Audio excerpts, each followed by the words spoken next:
What's up, moguls? Welcome to Real Wealth Formula. The question for today is how to hire contractors, okay? It is a very practical episode because if you're doing real estate investing, like me, like I encourage you to do, you are going to be hiring contractors. And there are the right ways to hire contractors, and there are the wrong ways to hire contractors. And we're going to get right into it. So how do you hire a contractor? Number one, never give them a deposit. No deposits. If you hire a contractor, if you call a contractor to come out and do whatever project, some of them will say, I need a deposit of 50% before I can start the work. Do not hire those guys. Period. End of story. There are plenty of guys out there who will do it without 50% deposit. Go with those guys, because the 50% deposit guys, or anyone saying, hey, I need some money up front before anything gets done, the chances of them stealing your money, you never hearing from them again, are so high. It happens a lot among roofing. Here in Colorado, you'll see these guys coming in after a hailstorm. People are getting their roofs changed and knocking on your door. Hey, we're doing a roof in the neighborhood. Like to get you a quote. Here, it's going to cost you 20 grand. I need half down. Do you have 10,000? Or even worse with the roofs, they'll say, what's your deductible? Oh, your deductible is 5,000. Give us that 5,000 and we'll work out everything else. And then you never see them again. Do not give contractors deposits. Period. End of story. Now, many of you are going to be in the contracting world say, wait a second. Why would I listen to that? We ask for deposits all the time. How can I go buy the materials without getting a deposit? Well, that's where we understand. See, a lot of contractors don't want to front the materials, the cost of the materials, get the job done, and then you, the person hiring, or me, the person hiring, not pay them. So then they go spend thousands of dollars on materials, they get finished with the project, and now all of a sudden that checkbook doesn't come out and they're out. Not only the labor that they've put into the project or the subs that they've hired or their employees that they've had to pay, but now they're also out the cost of the material. Well, we remedy that. The way to remedy that is to just pay for the materials. So most contractors are going to go to places like Home Depot. They may go to some local hardware stores or local lumber yards or, local vendors. These are the places that are in the industrial areas, right? Where there's warehouses, and they may have a little lobby that has some of their materials out there, particularly if it's flooring or cabinets or, things like that, where you could go and actually see it. But you don't need to even go. You don't need to do any of that kind of stuff. What you need to do is, if the project is a $5,000 flooring job and they say they need $2,500 for materials, they may actually need closer to $3,000 from the materials, particularly if you're putting down real wood. But they want to get that deposit, and the idea is they take the deposit and then they go to the vendor and they go pay for the materials, get the materials, go install your floor, and then get you a bill at the end. Well, instead of giving the money directly to the contractor, give it to the vendor, whoever's got that hardwood floor or cabinet or countertops or whatever it is. Pay the vendor directly and then instruct the vendor, hey, this person, this contractor, this guy who's doing the work, he's going to come and pick up those materials for me. Go ahead and release those materials to that person. Now, why is this a big distinction? It's really simple. If I give a contractor money, that money is that contractor's. What he then does with it is at his discretion. He can skip off to Mexico if he wants to. Now I got to go chase him down, try to find him, sue him, try to collect from that, and good luck. You can't get blood out of a turnip, okay? So good luck on that strategy. If I go to the vendor and I pay the vendor the cost of the materials, $3,000 in this case for the hardwood material, that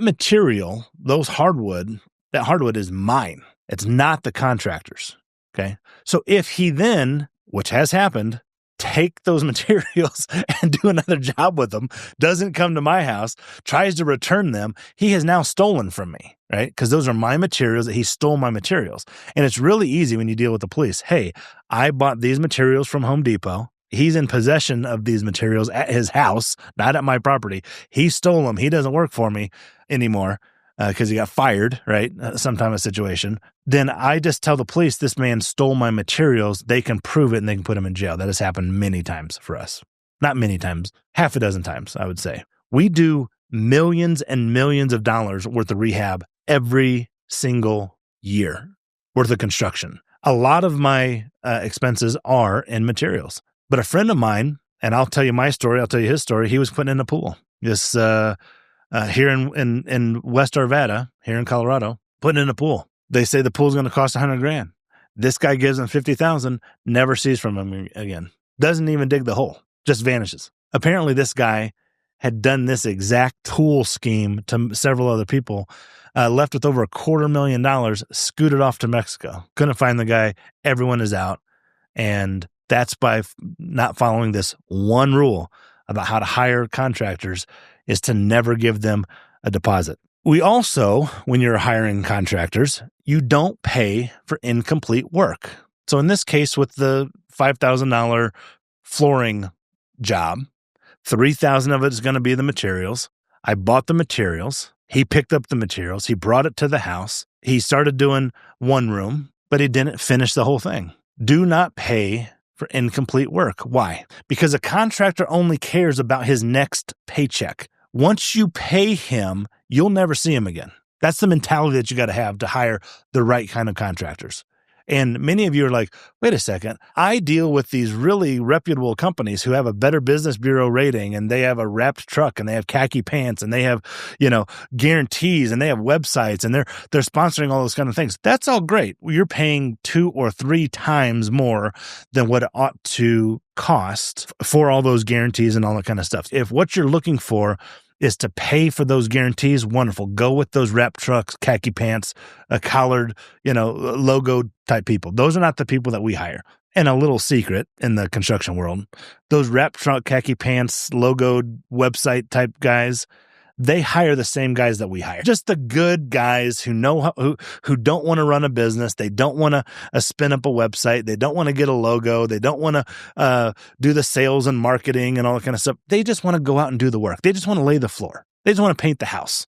They just want to install the cabinets, right? And so those companies who do the wrap trucks and khaki pants hire the exact same guys that we're hiring. Now, what we do is we make sure that we don't pay for incomplete work. Once the job is finished, we pay. In fact, nobody pays faster than us. There is no such thing for us as a net 30, right? It's net 30 seconds. Okay. Once somebody finishes a job, they get paid right away.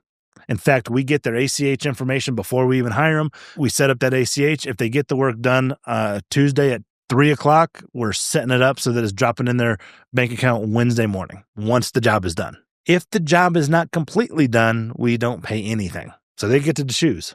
Do you want to not finish the job and not get paid?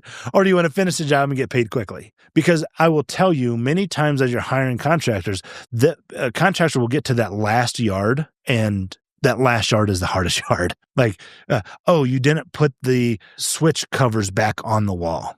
Oh, you didn't lay down the floor vents after you installed the hardwood floors. Oh, you didn't put the hardware on the cabinets. You didn't do the little things. I'm telling you, if you pay that contractor without having him finished it and done the little things, you'll never have that guy come back. He'll never do those little things. Trust me. Then what do you have to do? You have to hire another person to come in and do all those little last yard final things, and it's going to cost you more money and frustration, and more importantly, time. Because if you're a real estate investor, your objective is to buy a house, fix it up, and get that thing filled with either a tenant, a buyer, somebody. Like, you got to get that thing moving. Time is your enemy. Well, the easiest way to make sure that a job gets complete is to only pay when the job is complete. Oh, Mr. Brad, those are just the hardware. That'll take me 30 minutes. I'll come back and do that later. Oh, God, I'm so glad it only take you 30 minutes.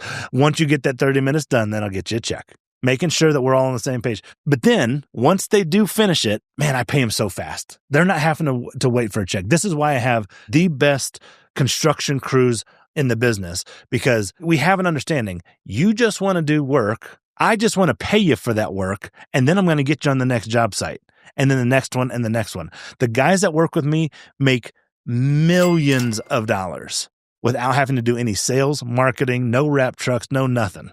They can go on vacations paid for easily off the back of the work that they're doing, because they get paid a fair amount for a fair product. We just want to keep it nice and tight and easy for everybody involved, so we can keep working with them over and over and over again.